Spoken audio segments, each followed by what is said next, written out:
सभी छात्र छात्राओं ने हम टीचर्स के लिए आज जो इतना प्यारा प्रोग्राम अरेंज किया है,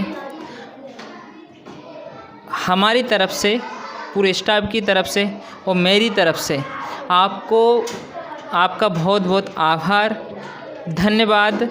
आपने इतना सारा प्यार और प्रेम जो टीचर्स के प्रति दिखाया, जो सम्मान आपने दिया है हम लोगों को, उसके लिए बहुत बहुत आपको धन्यवाद है। शिक्षक दिवस जो मनाते हैं हम, हमारे डॉक्टर सर्वपल्ली राधाकृष्णन जी, इनकी याद में मनाते हैं। ये हमारे देश के पहले उपराष्ट्रपति थे और दूसरे नंबर पे क्या बने थे? राष्ट्रपति बने थे। ध्यान रखना, जब ये सेकंड राष्ट्रपति बने थे उसी समय से शिक्षक दिवस मनाते हैं। पीछे वाले स्टूडेंट डोंट टॉक। गोविंद, एक बार क्या हुआ कि बच्चों ने, इनके चाहने वाले, इनके परिवारजन, इनके दोस्त, डॉक्टर सर्वपल्ली राधाकृष्णन की मूर्ति आपको यहाँ तस्वीर दिख रही होगी ना, इनके दोस्तों ने, इनके परिवार वालों ने, इनके जो भी होंगे चाहने वाले, उन्होंने बोला कि सर हम आपका बर्थडे मनाना चाहते हैं। क्या मनाना चाहते हैं? बर्थडे मनाना चाहते हैं, जन्मदिन मनाना चाहते हैं। तो इन्होंने क्या बोला कि आप मेरा बर्थडे मत मनाइए, अगर मेरा बर्थडे मनाना ही चाहते हो तो आज आप शिक्षक दिवस के रूप में मनाओ। सब आज का दिन जो मेरा जन्मदिन है वो आप किसके रूप में मनाओ? शिक्षक दिवस के रूप में।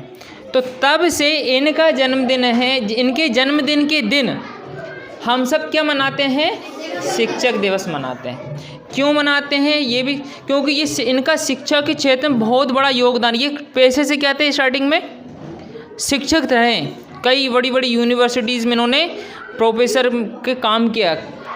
और आपको पता है विश्व का सबसे बड़ा पुरस्कार कौन सा होता है? नोबेल पुरस्कार। 27 बार मिला है उनको। कितनी बार? 27 टाइम, 27 बार राधाकृष्णन जी को पुरस्कार मिला है। समझ सकते हो कितने महान आदमी थे। और उन्हें भारत रत्न भी मिला है। क्या मिला है? भारत रत्न। भारत रत्न का मतलब क्या होता है कि भारत का सबसे बड़ा पुरस्कार। भारत का सबसे ऊंचा पुरस्कार कौन सा है? भारत रत्न। वो भी इनको मिला। नोबेल पुरस्कार इनको 27 बार मिला, ऐसा मैंने पढ़ा है। ठीक है ना।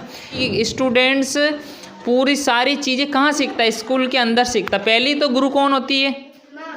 माँ होती है। सबसे पहली गुरु कौन होती है? लेकिन क्या माँ बाप जो होते हैं वो आपको सारी शिक्षा दे सकते हैं क्या? नहीं दे सकते, बिल्कुल नहीं दे सकते। क्योंकि अगर वो शिक्षा देंगे फिर कहाँ घर के संभालेंगे? तो पूरे टाइम। तो इसके बाद दूसरे नंबर पे किनका दर्जा आता है? टीचर्स का, जिनका बगैर किसी संबंध के एक संबंध बन जाता है।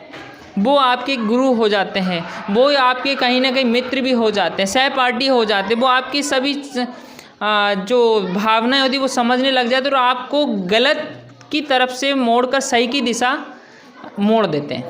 आप अगर गलतियां हैं आपकी तो उन गलतियों को दूर करके अच्छाई आपके अंदर डाल देते हैं। आपको ईमानदारी का पाठ पढ़ाते हैं। भविष्य में आने वाली चुनौतियों के लिए क्या करते हैं? तैयार करते हैं। वेरी गुड, ताली बजाओ भैया इसके लिए। गुड। भविष्य में बहुत सारे संघर्ष आते हैं, चुनौतियां आती हैं, उनके लिए टीचर्स क्या करते हैं? तैयार कर देते हैं। जैसे कि आप तैयार रहो भैया, मुश्किलें आने वाली है, इसके लिए तैयार कर देते हैं। अधिकतर लोग, कई लोग ईमानदार होते हैं बहुत और कई लोग बेईमान होते हैं बहुत, और कई लोग बड़े बीच वाले होते हैं, ईमानदार भी और बेईमान भी। तो ये ईमानदारी का पाठ पढ़ाने वाले कौन हैं? मम्मी पापा और दूसरे टीचर्स, शिक्षक होते हैं। अगर इन्होंने सही पाठ नहीं पढ़ाया तो गड़बड़ मामला। तो शिक्षक जो होता है एक पारस की तरह भी होता है। किसकी तरह होता है? पारस का मतलब? पारस का मतलब होता है, पारस एक ऐसी धातु है जिस लोहा अगर छू जाए तो लोहा क्या हो जाता है? सोना हो जाता है। उसी प्रकार टीचर्स की संगति में रह करके, शिक्षक की संगति में रहकर आप क्या बन जाते हो? पारस बन जाते हो। लोहे का मतलब अवगुण होता है कि मतलब आपके अंदर जो अवगुण होते हैं वो क्या हो जाते हैं? दूर हो जाते हो। और एक आप अच्छे इंसान, ऐसा है सोने जैसा है, हीरे जैसा है। तो शिक्षक आपको सही दिशा दिखाता है। तो शिक्षक दिवस आपने भैया मनाया है सभी बच्चों ने। अब आप कई बच्चे सोचते हैं सर कुछ कमियां रह गई, बेटा ये आपने इतना किया ना, मेरे लिए वो बहुत है, मेरे लिए वो क्या है, बहुत है। और आपने इतना किया, लेकिन मैं भी आपसे एक वादा कर रहा हूँ, और मैंने हमेशा एक वादा कर रखा है बच्चों के लिए, कि मैं हमेशा बच्चों के लिए तैयार रहूँगा और रहता हूँ, भविष्य में भी रहूँगा, पढ़ाई के क्षेत्र में, अच्छे देने के क्षेत्र में। और कुछ भैया कुछ मुझसे बनती है प्रत्यक्ष अप्रत्यक्ष रूप से योगदान की पैसे के रूप में, वो भी मैं करता रहूँगा।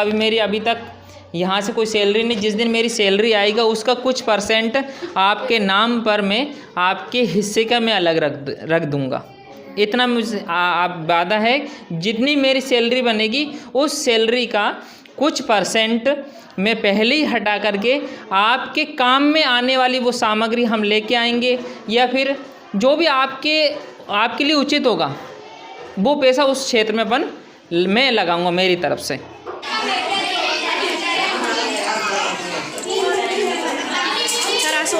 खा लो